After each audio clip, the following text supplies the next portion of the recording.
حدیث میں ان سے مروی ہیں، تو یہ امیر معاویہ کے بارے رضی اللہ تعالیٰ عنہ کے بارے میں یہ انہوں نے تعریف کی ہے. تو میں یہ جاننا چاہوں کیا یہ شیعہ علی یعنی میں ان کا شمار ہے؟ آپ ان کے کون ہے بارے وہ؟ میں کیا کون؟ بتائیں؟ یہ حضرت محمد بن حنفیہ نہیں، یہ حضرت علی شریف محمد حنفیہ جی، وہ امام امیر المومنین علیہ السلام کے بیٹے صاحبزادے ہیں، بیٹے ہیں. صاحبزادے ہیں. تو ان کے بارے میں تعریف ہے انہوں نے کہ جب امیر معاویہ کی تعریف کرتے ہیں نا، امیر شام، تو ان کا ذکر کرتے ہیں کہ انہوں نے ان کی تعریف کی ہے.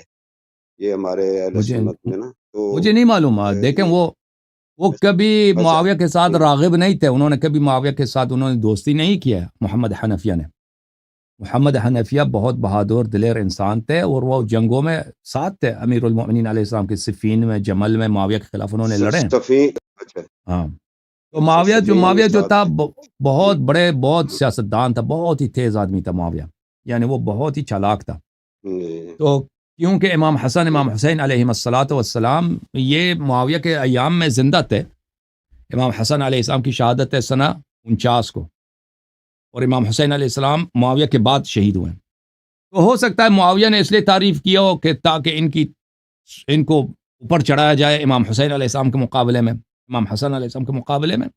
شاید اس طرح اس نے کوشش کی ہو. لیکن محمد حنفیہ نے کبھی اس طرح کی کوئی جرأت نہیں کیا کہ وہ اپنے آپ کو امام حسن اور یا امام حسین علیہ السلام کے سامنے ان کے متبادل کے طور پہ اپنے آپ کو انٹروڈیوس کریں. کبھی ایسا نہیں کیا انہوں نے، بلکہ وہ بہت تابع تھے، بہت عزت کرتے تھے، بہت ہمیشہ اطاعت کرتے تھے اپنے بڑے بھائیوں کے. تو یہ مجھے اس بات کا علم نہیں ہے کہ معاویہ نے ان کی تعریف کی ہو اور کس وجہ سے اس نے تعریف کی ہے.